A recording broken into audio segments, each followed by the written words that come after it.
दोस्तों, अब तक हम मार्केटिंग की जर्नी में काफ़ी इंपॉर्टेंट चीज़ें समझ चुके हैं। पहले हमने फाउंडेशन क्लियर किया, मार्केटिंग एक्चुअली होती क्या है और बिजनेस में इसका रोल क्या होता है। फिर हमने ऑर्गेनिक स्ट्रैटेजीज की बात की, कंटेंट, सोशल मीडिया और ऑडियंस बिल्ड करना। और अब हम आ गए हैं मार्केटिंग के उस फेज पर जहां ग्रोथ स्लो नहीं, फास्ट होती है। इस वीडियो में हम बात करने वाले हैं पेड एडवर्टाइजिंग की, स्पेसिफिकली फेसबुक और इंस्टाग्राम एड्स की। देखो, ऑर्गेनिक मार्केटिंग बहुत पावरफुल होती है, लेकिन उसकी एक लिमिटेशन है, टाइम। ऑडियंस बिल्ड होने में टाइम लगता है, रीच आने में टाइम लगता है, ट्रस्ट बिल्ड होने में टाइम लगता है। लेकिन बिजनेस में एक स्टेज आती है जहां आपको स्पीड चाहिए होती है। आप चाहते हो ज्यादा लोग आपको जाने, ज्यादा लीड्स आए, ज्यादा सेल्स हो, और वो भी प्रिडिक्टेबल वे में। यहीं पर पेड एड्स एंटर करते हैं। पेड एड्स बेसिकली आपके बिजनेस को एक्सेलरेटर देते हैं। मतलब जो रीच ऑर्गेनिकली महीनों में आती, वो एड से दिनों में आ सकती है। और आज के टाइम पर ऑलमोस्ट हर सक्सेसफुल ब्रांड, छोटा हो या बड़ा, पेड एडवर्टाइजिंग यूज करता ही करता है। इसलिए अगर आप सीरियस हो अपने बिजनेस, ब्रांड या सर्विसेज को ग्रो करने में, तो पेड एड समझना ऑप्शनल नहीं, इसेंशियल है। इस वीडियो में हम फेसबुक और इंस्टाग्राम एड्स को बिल्कुल बेसिक से समझेंगे, सिंपल लैंग्वेज में, प्रैक्टिकल एग्जांपल्स के साथ। सो चलिए स्टार्ट करते हैं पेड एड्स की वर्ल्ड को स्टेप बाय स्टेप डिकोड करना। What are paid ads?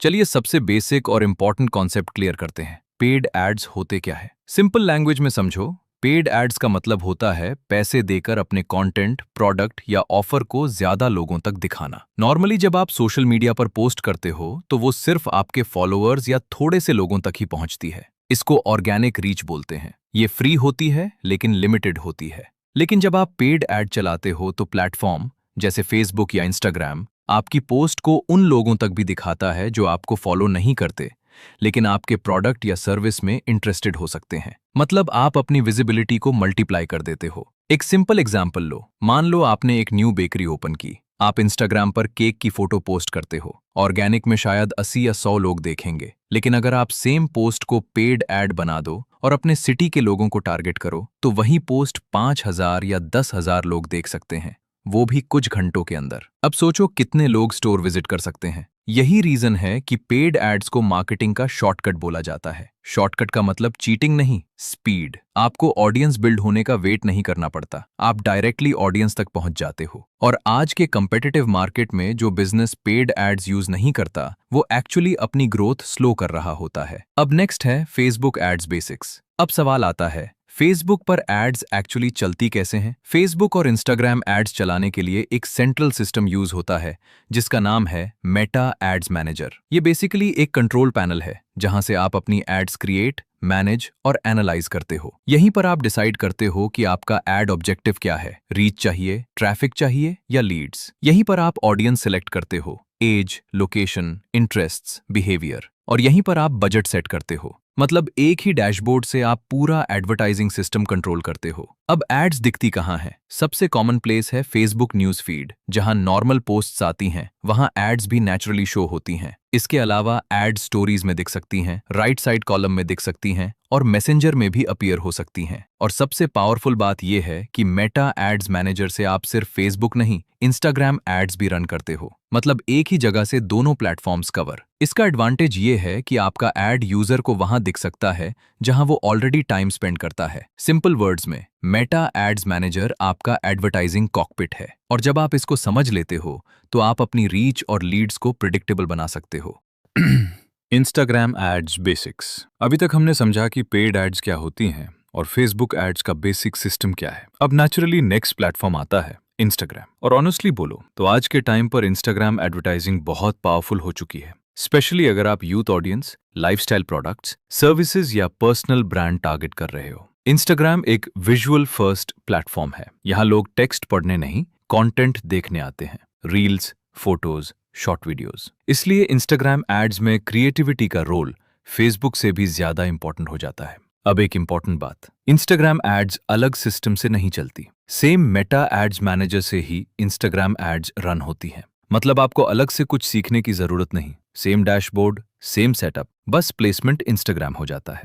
Instagram ads की सबसे बड़ी स्ट्रेंथ है नेचुरल फील। यूजर को लगता ही नहीं कि वो एड देख रहा है, स्पेशली रील्स और स्टोरीज में। एड कंटेंट और normal content almost same format में होता है। इंस्टाग्राम पर में एड प्लेसमेंट्स होते हैं, फीड एड्स, स्टोरीज एड्स और reels ads. Feed ads normal post के बीच में आती हैं, stories ads full screen experience देती हैं और रील्स एड्स करंटली सबसे एंगेजिंग फॉर्मेट माना जाता है। अगर आपका कंटेंट एंगेजिंग है, फास्ट पेस्ड है और मोबाइल फ्रेंडली है तो इंस्टाग्राम एड्स से आप अमेजिंग रीच और एंगेजमेंट ले सकते हो। अब नेक्स्ट है कैंपेन स्ट्रक्चर एक्सप्लेन्ड। अब एक बहुत इंपॉर्टेंट कॉन्सेप्ट समझते हैं, एड्स की स्ट्रक्चर। ये वो चीज है जो बिगिनर्स को सबसे ज्यादा कंफ्यूज करती है। फेसबुक और इंस्टाग्राम एड्स एक्चुअली 3 लेवल्स में स्ट्रक्चर्ड होती हैं, कैंपेन, एड सेट और एड। इसको सिंपल हायरार्की समझो, जैसे बिल्डिंग में फ्लोर्स होते हैं। सबसे टॉप लेवल होता है कैंपेन। यहां आप डिसाइड करते हो ओवरऑल गोल, आपको रीच चाहिए, ट्रैफिक चाहिए या लीड्स, मतलब कैंपेन डायरेक्शन डिसाइड करता है।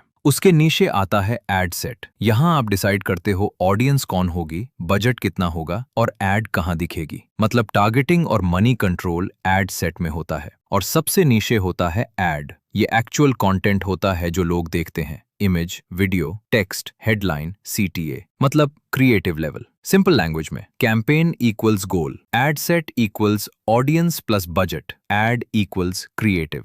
अगर आप ये 3 लेवल समझ गए तो एड्स का 70% कंफ्यूजन खत्म हो जाता है। और जब आप ऑप्टिमाइज करते हो तो भी इसी स्ट्रक्चर में चेंजेस होते हैं, कभी ऑडियंस चेंज होती है, कभी क्रिएटिव, कभी ऑब्जेक्टिव। इसलिए एड स्ट्रक्चर समझना फाउंडेशन है सक्सेसफुल एडवर्टाइजिंग का। नेक्स्ट है कैंपेन ऑब्जेक्टिव्स एक्सप्लेन्ड। अब जब कैंपेन लेवल की बात आई है तो एक और क्रिटिकल चीज समझना जरूरी है, कैंपेन ऑब्जेक्टिव। जब भी आप एड क्रिएट करते हो, प्लेटफॉर्म सबसे पहले आपसे पूछता है आपको रिजल्ट क्या चाहिए। यही होता है ऑब्जेक्टिव। डिफरेंट ऑब्जेक्टिव्स का मतलब होता है प्लेटफॉर्म को डिफरेंट इंस्ट्रक्शंस देना, मतलब आप एल्गोरिदम को बता रहे हो कि आपको किस टाइप का आउटकम चाहिए। एग्जाम्पल के लिए रीच ऑब्जेक्टिव, अगर आप ब्रांड अवेयरनेस चाहते हो या नया बिजनेस अनाउंस कर रहे हो तो रीच ऑब्जेक्टिव यूज होता है। इसमें प्लेटफॉर्म ज्यादा से ज्यादा लोगों को ऐड दिखाता है। सेकंड, ट्रैफिक ऑब्जेक्टिव, अगर आप चाहते हो लोग वेबसाइट, व्हाट्सएप या लैंडिंग पेज पर जाएं तो ट्रैफिक चूज करते हो। इसमें एल्गोरिदम उन लोगों को टारगेट करता है जो क्लिक करने के चांसेस ज्यादा रखते हैं। थर्ड, लीड्स ऑब्जेक्टिव, अगर आपको कस्टमर डिटेल्स चाहिए, नाम, फोन, ईमेल, तो लीड्स ऑब्जेक्टिव यूज होता है। ये कोर्सेज, सर्विसेज, कंसल्टेशन और हाई वैल्यू ऑफर्स के लिए बेस्ट होता है। सबसे इंपॉर्टेंट बात, ऑब्जेक्टिव गलत हुआ तो एड परफॉर्मेंस भी वीक होगी, क्योंकि एल्गोरिदम रॉन्ग आउटकम ऑप्टिमाइज करेगा। इसलिए एड्स में सक्सेस का फर्स्ट रूल है, पहले क्लियर करो आपको रिजल्ट क्या चाहिए। Target audience selection. अब एक ऐसी चीज पर आते हैं जो एड सक्सेस का सबसे क्रिटिकल फैक्टर है, टारगेटिंग। सिंपल ट्रूथ ये है, एड तभी काम करती है जब वो सही लोगों को दिखती है। अगर आपका प्रोडक्ट परफेक्ट हो, क्रिएटिव अमेजिंग हो, कॉपी स्ट्रांग हो, लेकिन ऑडियंस गलत हो तो रिजल्ट्स ऑलमोस्ट जीरो आएंगे। इसलिए एडवर्टाइजिंग में एक गोल्डन रूल होता है, right message to the right person at the right time. Facebook और इंस्टाग्राम की सबसे बड़ी पावर ही टारगेटिंग है। आप एक्सट्रीमली स्पेसिफिक ऑडियंस चूज कर सकते हो। सबसे बेसिक लेवल पर आता है demographics, age range, gender, location, मतलब आप डिसाइड कर सकते हो कि एड सिर्फ दिल्ली के 25 to 40 एज के लोगों को दिखे। सेकेंड लेयर होती है इंटरेस्ट्स और बिहेवियर, जैसे fitness interest, online shopping behaviour, entrepreneurship, beauty, finance, जो भी नीश हो। मतलब प्लेटफॉर्म उन लोगों को टारगेट करता है जो ऑलरेडी सिमिलर चीजों में इंटरेस्ट दिखा चुके हैं। और फिर आता है एडवांस टारगेटिंग, कस्टम ऑडियंस। ये होती है वार्म ऑडियंस, जैसे आपकी कस्टमर लिस्ट, वेबसाइट विजिटर्स या इंस्टाग्राम एंगेजर्स। और सबसे पावरफुल होती है लुक अलाइक ऑडियंस। प्लेटफॉर्म आपके एग्जिस्टिंग कस्टमर्स जैसे नए लोग ढूंढता है, यानी एल्गोरिदम आपके लिए पोटेंशियल बायर्स फाइंड करता है। इसलिए एड्स में सक्सेस का 50% गेम टारगेटिंग ही होता है। सही ऑडियंस मिल गई तो एड्स प्रॉफिटेबल होने लगती हैं। अब आता है बजट बेसिक्स। अब नेक्स्ट लॉजिकल क्वेश्चन होता है, एड्स में पैसा कितना लगाना चाहिए। बिगिनर्स का सबसे कॉमन डाउट होता है, सर मिनिमम बजट कितना होना चाहिए। सबसे पहले एक क्लैरिटी, एड्स एक्सपेंस नहीं होता, इन्वेस्टमेंट होता है। अगर सही चलती है तो पैसा वापस रेवेन्यू बनकर आता है। फेसबुक एड्स में बजट के 2 मेन टाइप्स होते हैं, डेली बजट और life time budget. Daily budget का मतलब हर दिन कितना स्पेंड होगा। एग्जाम्पल, अगर आप 200 रुपीज डेली सेट करते हो तो प्लेटफॉर्म अप्रॉक्सीमेटली उतना ही पर डे स्पेंड करेगा। लाइफ टाइम बजट का मतलब कैंपेन ड्यूरेशन में टोटल कितना स्पेंड होगा। Example, 5000 rupees for 10 days. Beginners के लिए डेली बजट इजी होता है कंट्रोल करना। अब इंपॉर्टेंट क्वेश्चन, स्टार्ट कितने से करें। आइडियल बिगिनर टेस्टिंग रेंज होती है 100 से 150 रुपीज पर डे पर एड सेट। इसका रीजन सिंपल है, एल्गोरिदम को डेटा चाहिए होता है। बहुत लो बजट में प्लेटफॉर्म ऑडियंस टेस्ट ही नहीं कर पाता। स्मार्ट अप्रोच क्या है? पहले स्मॉल बजट से टेस्टिंग करो। जो एड परफॉर्म करे उसका बजट ग्रेजुअली बढ़ाओ, जो फेल हो बंद करो। एडवर्टाइजिंग में पैसा बचाने का बेस्ट तरीका है टेस्टिंग और स्केलिंग। अब नेक्स्ट है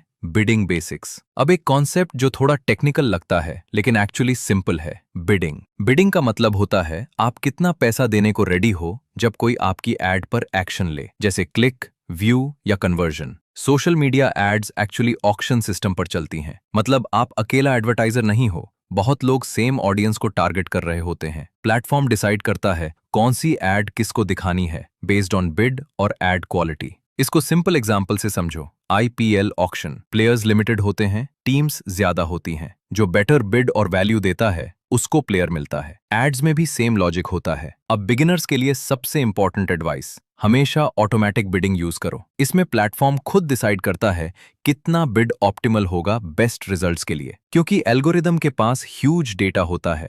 मैनुअल बिडिंग एडवांस्ड लेवल पर यूज होती है जब आपके पास डेटा और एक्सपीरियंस होता है। इसलिए स्टार्टिंग फेज में सिंपल रूल फॉलो करो, automatic bidding plus strong creative plus correct audience. ये कॉम्बिनेशन बिगिनर्स को सेफेस्ट और बेस्ट परफॉर्मेंस देता है। Ad creative basics. अब हम एड्स के उस पार्ट पर आते हैं जो एक्चुअली यूजर देखता है, क्रिएटिव। चाहे टारगेटिंग परफेक्ट हो, बजट सही हो, ऑब्जेक्टिव क्लियर हो, अगर क्रिएटिव वीक है तो एड फेल हो जाएगी। सोशल मीडिया पर लोग एड्स देखने नहीं आते, वो कंटेंट कंज्यूम करने आते हैं। इसलिए एड को कंटेंट जैसा फील होना चाहिए, इंटरप्शन जैसा नहीं। क्रिएटिव बेसिकली वो विजुअल कंटेंट होता है जो एड में यूज होता है, इमेज, वीडियो या रील्स। और आज के टाइम पर वीडियो क्रिएटिव्स सबसे ज्यादा इफेक्टिव होते हैं। जनरली 3 मेन फॉर्मेट्स यूज होते हैं। इमेज एड्स सिंपल और फास्ट लोड होती हैं, प्रोडक्ट शोकेस, ऑफर्स या अनाउंसमेंट्स के लिए बेस्ट। वीडियो एड्स 10 से 30 सेकंड की short videos, story telling, demos और टेस्टिमोनियल्स के लिए पावरफुल। और reels ads full screen vertical format, ये करंटली सबसे एंगेजिंग और हाईएस्ट रीच वाला फॉर्मेट माना जाता है। अब एक golden rule, first 3 seconds. User decide करता है देखना है या स्किप करना है, इसलिए हुक स्ट्रांग होना जरूरी है। Second, visual quality, clear, bright, professional look. Third, mobile friendly design, क्योंकि मेजॉरिटी ऑडियंस मोबाइल पर देख रही होती है। और fourth, brand consistency, colours, fonts, style recognisable होना चाहिए। रिमेंबर, एड क्रिएटिव मार्केटिंग नहीं, कम्युनिकेशन होता है। आपका मैसेज विजुअली क्लियर होना चाहिए। नेक्स्ट है ad copywriting basics. Creative attention grab करता है लेकिन कन्वर्जन वर्ड्स करते हैं, इसलिए एड कॉपीराइटिंग इक्वली इंपॉर्टेंट है। एड कॉपी बेसिकली वो टेक्स्ट होता है जो क्रिएटिव के साथ यूजर पढ़ता है। इसमें 3 मेन पार्ट्स होते हैं, हेडलाइन, डिस्क्रिप्शन और CTA। हेडलाइन सबसे पहले दिखती है और सबसे पावरफुल होती है। इसका काम होता है यूजर को स्टॉप करना, इसलिए हेडलाइन बेनिफिट फोकस्ड होनी चाहिए, फैंसी नहीं। डिजिटल मार्केटिंग सीखो वीक है, 30 दिन में डिजिटल मार्केटिंग सीखो स्ट्रॉन्ग है। Second part, description. यहां आप डिटेल देते हो, फीचर्स, बेनिफिट्स, ऑफर, लेकिन रूल सिंपल है, शॉर्ट और क्लियर। यूजर एड रीड नहीं करता, स्कैन करता है। थर्ड, CTA यानी कॉल टू एक्शन। ये वो एक्शन है जो आप यूजर से चाहते हो, जैसे buy now, learn more, sign up, contact us. Weak ads में CTA वेग होता है, स्ट्रॉन्ग एड्स में CTA डायरेक्ट होता है। एक और important principle, clarity beats creativity. लोग कंफ्यूज होने पर क्लिक नहीं करते, इसलिए एड्स में सिंपल लैंग्वेज, डायरेक्ट बेनिफिट और क्लियर एक्शन सबसे इफेक्टिव होता है। And next, lead generation ads. अब हम एड्स की एक स्पेशल और हाईली प्रॉफिटेबल टाइप पर आते हैं, lead generation ads. Lead ads वो एड्स होती हैं जहां यूजर को वेबसाइट पर जाने की जरूरत नहीं होती। एड पर क्लिक करते ही प्लेटफॉर्म के अंदर ही फॉर्म ओपन हो जाता है। और इंटरेस्टिंग बात, फॉर्म ऑटोमेटिकली यूजर की डिटेल्स प्री फिल कर देता है, जैसे नाम, ईमेल, फोन। यूजर सिर्फ कंफर्म करता है और सबमिट। इसलिए लीड एड्स का कन्वर्जन रेट यूजुअली हाई होता है, क्योंकि फ्रिक्शन कम होती है। Lead ads specially high value products और सर्विसेज के लिए बेस्ट होती हैं, जैसे courses, coaching, consultation, real estate, clinics, gyms. Example, अगर आप कोर्स सेल करते हो तो डायरेक्ट कोर्स बेचने के बजाय फ्री वेबिनार या डेमो ऑफर करो। यूजर डिटेल्स देता है और आप फॉलो अप में सेल करते हो। लोकल बिजनेस एग्जाम्पल, सैलून या जिम फ्री ट्रायल ऑफर करता है, लीड फॉर्म से कॉन्टैक्ट मिलता है, फिर अपॉइंटमेंट बुक होता है। रियल एस्टेट में प्रॉपर्टी डिटेल्स या site visit form. Lead ads का कोर कॉन्सेप्ट सिंपल है, पहले कॉन्टैक्ट लो फिर कन्वर्जन करो। इसलिए डिजिटल मार्केटिंग में लीड्स बिजनेस का फ्यूल होती हैं और लीड एड्स उस फ्यूल को कंसिस्टेंट बना देती हैं। Common mistakes to avoid. अब तक हमने एड्स का पूरा फाउंडेशन समझ लिया, targeting, budget, creative, copy, leads. लेकिन प्रैक्टिकल वर्ल्ड में बिगनर्स कुछ कॉमन मिस्टेक्स करते हैं जो उनका बजट वेस्ट कर देती है। सबसे पहली मिस्टेक, रॉन्ग ऑडियंस। या तो बहुत ब्रॉड ऑडियंस सेलेक्ट करते हैं जैसे पूरा इंडिया, या बहुत नैरो जैसे सिर्फ 1000 लोग। रिजल्ट क्या होता है? एड या तो इररेलेवेंट लोगों को दिखती है या इनफ डेटा नहीं मिलता। Second mistake, weak creatives. Blurry images, boring visuals या text heavy designs. Social media fast environment है, यूजर स्क्रॉल करता है, रुकता नहीं। अगर क्रिएटिव स्टॉप नहीं कर रही तो एड काम नहीं करेगी। Third mistake, no testing. Beginners एक एड बनाते हैं और वेट करते हैं मिरेकल का। एडवर्टाइजिंग में गेस वर्क नहीं, टेस्टिंग काम करती है। Different creatives, different audiences test करनी पड़ती है। फोर्थ मिस्टेक, जल्दी रिजल्ट्स एक्सपेक्ट करना। एड्स फर्स्ट डे से परफेक्ट परफॉर्म नहीं करती। एल्गोरिदम को लर्निंग फेज चाहिए होता है। मिनिमम 3 से 5 दिन का डेटा कलेक्ट होने दो। इसलिए एड्स में सक्सेस का रूल सिंपल है, टेस्ट करो, डेटा देखो, ऑप्टिमाइज करो। नेक्स्ट है की लर्निंग समरी। चलिए अब इस वीडियो की लर्निंग्स को क्विकली रिकैप करते हैं ताकि कॉन्सेप्ट्स क्लियर कंसोलिडेट हो जाएं। सबसे पहले, पेड एड्स ऑर्गेनिक से फास्ट ग्रोथ देती हैं। ये रीच और लीड्स को एक्सेलरेट करती हैं। फेसबुक और इंस्टाग्राम एड्स एक ही सिस्टम से चलती हैं, मेटा एड्स मैनेजर। एड्स का स्ट्रक्चर 3 लेवल्स का होता है, campaign, ad set, ad. Campaign goal decide करता है, एड सेट ऑडियंस और बजट, और ad creative. Right objective choose करना क्रिटिकल है, रीच, ट्रैफिक या लीड्स। टारगेटिंग एड्स सक्सेस का कोर है। डेमोग्राफिक्स, इंटरेस्ट्स और कस्टम ऑडियंसेस पावरफुल टूल्स है। बजट स्मॉल से स्टार्ट करना चाहिए, टेस्टिंग माइंडसेट के साथ। जो एड काम करे उसको स्केल करो। क्रिएटिव में स्ट्रॉन्ग हुक और मोबाइल फ्रेंडली डिजाइन इंपॉर्टेंट है। कॉपी में क्लियर बेनिफिट और डायरेक्ट सीटीए और हाई वैल्यू ऑफर्स के लिए लीड एड्स बेस्ट होती हैं। अगर आपने ये फंडामेंटल समझ लिए तो आप एडवर्टाइजिंग का बेस बिल्ड कर चुके हो। नेक्स्ट है पेड एड्स के लिए स्ट्रैटेजी। अब एक इंपॉर्टेंट बात, एड्स चलाना टेक्निकली इजी है, लेकिन प्रॉफिटेबल एड्स चलाना एक स्किल है, और हर स्किल की तरह ये भी प्रैक्टिस से आती है। आपका फर्स्ट एड परफेक्ट नहीं होगा, शायद रिजल्ट्स भी एवरेज आए, लेकिन यही प्रोसेस लर्निंग क्रिएट करता है। सक्सेसफुल एडवर्टाइजर्स का सीक्रेट कोई मैजिक नहीं, वो कंसिस्टेंट टेस्टिंग और ऑप्टिमाइजेशन करते हैं। स्मॉल बजट से स्टार्ट करते हैं, डेटा एनालाइज करते हैं और विनिंग एड्स को स्केल करते हैं। Paid advertising overnight success tool नहीं है, लेकिन राइट स्ट्रैटेजी के साथ ये प्रिडिक्टेबल ग्रोथ सिस्टम बन सकता है। इसलिए थियोरी पर मत रुको, एक्शन लो। मेटा एड्स मैनेजर ओपन करो, अपना अकाउंट सेटअप करो और अपनी फर्स्ट टेस्ट एड रन करो। मिस्टेक्स होंगी, नॉर्मल है, डेटा मिलेगा, वैल्यूएबल है, इंप्रूवमेंट होगा, इनएविटेबल है। रिमेंबर, हर एक्सपर्ट कभी बिगिनर था और आपकी एडवर्टाइजिंग जर्नी का बेस्ट टाइम स्टार्ट करने का अभी है। Important metrics to track AB. Last important topic. Ads performance measure कैसे करें? Ads रन करना easy है, लेकिन सक्सेस मेजर करना मैट्रिक से होता है। सबसे पहला matric, CPM, cost per 1000 impressions, मतलब 1000 लोगों को एड दिखाने में कितना खर्चा हुआ। लोअर CPM जनरली बेटर होता है। Second, CPC, cost per click, एक क्लिक के लिए कितना पे किया। अगर CPC लो है मतलब ऑडियंस इंटरेस्टेड है। Third, CTR, click through rate, कितने % लोगों ने एड देखकर क्लिक किया। Higher CTR equal strong creative plus targeting. Fourth, ROAS, return on ad spend, 100 rupees ad में लगाकर कितना रेवेन्यू आया। अगर 300 आया तो ROAS 3 टाइम्स। ये बिजनेस मेट्रिक है, प्रॉफिटेबिलिटी मेजर करता है। एक important mindset, first few days में मैट्रिक्स परफेक्ट नहीं होती। एल्गोरिदम को लर्निंग फेज चाहिए होता है, इसलिए अर्ली स्टेज में डेटा कलेक्ट करो, फिर ऑप्टिमाइज करो। सक्सेसफुल एडवर्टाइजर्स इमोशनल डिसीजंस नहीं, डेटा बेस्ड डिसीजंस लेते हैं।